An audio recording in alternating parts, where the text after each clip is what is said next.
जैन धर्म में तीर्थंकर की अवधारणा जो आपने सुनी होगी वो इसीलिए है कि वो साक्षात जीवंत चैतन्य तीर्थ के रूप में होते हैं। मैं बहुत समय न लेते हुए सिर्फ एक अपना अनुभव बताना चाहूंगा कि जैन धर्म जिन व्यवस्थाओं को आगे बढ़ाता है उनका प्रभाव कितना व्यापक है।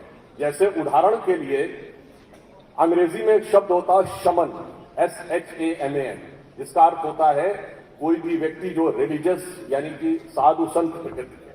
और आप जाके चेक कर लीजिएगा, ऑक्सफोर्ड डिक्शनरी में भी ये लिखा हुआ है कि शमन शब्द मूलतः श्रमण शब्द से निकला है। वही श्रमण जो जैन साधु श्रमण कहलाते हैं, उसी श्रमण से अंग्रेजी का शमन शब्द निकला है।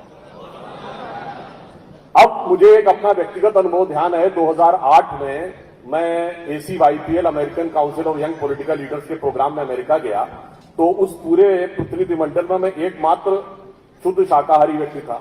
अब चूंकि सरकारी दौरा था तो हर जगह शाकाहारी भोजन की व्यवस्था करना उनकी जिम्मेदारी थी। तो न्यूयॉर्क, वॉशिंगटन जैसी जगहों पे तो कोई समस्या नहीं होती। हम लोग ओहायो स्टेट के इंटीरियर में गए तो वहां पर जो वहां की स्थानीय विधानसभा होती है, वो स्थानीय सीनेट के वहां जैसे अपने यहाँ नेता मुख्यमंत्री होता, नेता प्रतिपक्ष होता, वहां राज्यपाल सिस्टम है। तो मेजॉरिटी लीडर और माइनॉरिटी लीडर कहते थे, तो मेजॉरिटी लीडर हम लोगों के वो थे होस्ट। उनको बढ़िया सुविधा हो रही थी। इन्होंने मुझसे पूछा कि यू आर प्योर वेजिटेरियन। मैंने कहा यस। तो कहते हैं आर यू जैन।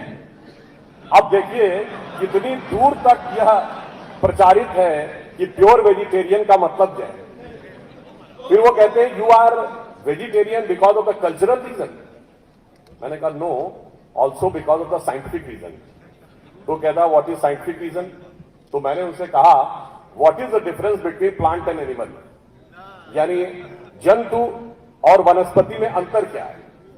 कोई भी साइंस के विद्यार्थी से पूछेगा तो वो बताएगा अंतर है presence of the nervous system, तंत्रिका तंत्र की उपस्थिति। इसीलिए वनस्पति अपने आप गति नहीं कर सकती है, जंतु अपने आप गति कर सकता है।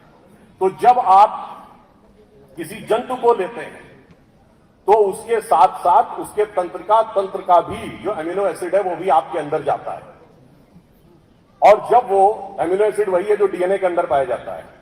अब जब वो एमिनो एसिड आपके अंदर जाता है और आपकी बॉडी के नर्वस सिस्टम के एमिनो एसिड के कांटेक्ट में आता है, तो थर्मोडायनेमिक्स का एक लॉ है, if two objects of variable energy level comes in contact with each other, यानी दो ऐसे पदार्थ जिनका ऊर्जा स्तर अलग अलग हो एक दूसरे के संपर्क में आए हैं, तो जानते क्या होता है, energy flows from higher to lower. तो ऊंचे स्तर से नीचे स्तर की तरफ जाती है। अब बताइए आपकी चेतना का स्तर ऊंचा है या जानवर की चेतना का स्तर ऊंचा है।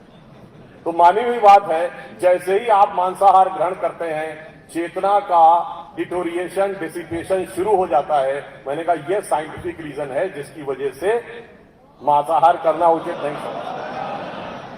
और जब आप यह करते हैं तो यह साधना के प्रथम स्तर का प्रतीक है, प्रथम चरण। तो वहीं से आत्म संयम की उस मुकाम तक पहुंचते हैं जहां पर शतावधानी व्यक्ति बनता है, यानी 100 प्रश्न एक साथ पूछे जाते हैं और उसी सीक्वेंस में उत्तर देते हैं। अभी 2015 में और 2018 में बेंगलोर में एक जैन युवा सन्यासी थे, फिर महाशतावधानी 200 प्रश्नों का एक ही सीक्वेंस में उत्तर, और सहस्रावधानी तक होते थे। यदि चेतना के उस स्तर तक पहुंचना है तो जैन धर्म ने जो शिक्षाएं दी हैं वो आत्म संयम उसका प्रथम सोपान होता है, तब आप वहां तक पहुंचते हैं। और इसीलिए हमारे यहां ये कहा गया कि जो बाहर की दुनिया को जीत लेता है वो वीर है।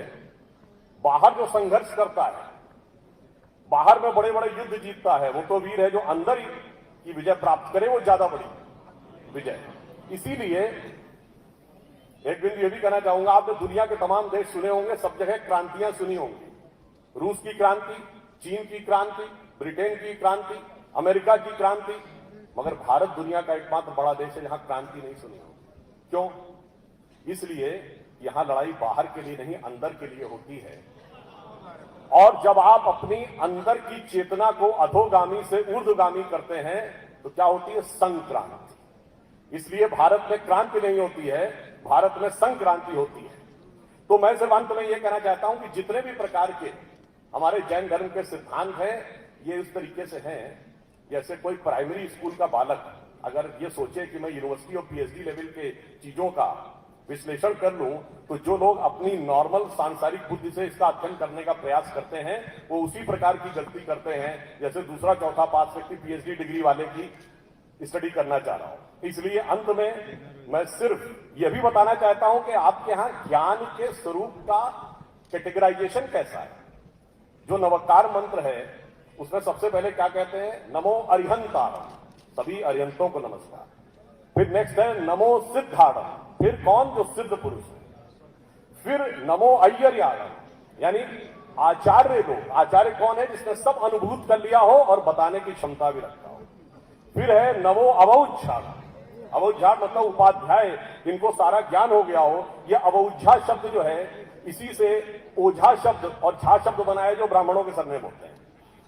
और अंत में है नमो सव्व साहूराम, यानी फिर सभी साधुओं को नमस्कार। तो आप देखिए कितना एक क्लियर कट स्ट्रैटिफिकेशन है जिस ज्ञान के स्तरों का, कि पहले अरिहंत, फिर सिद्ध, फिर आचार्य, फिर उपाध्याय और फिर समस्त साधु।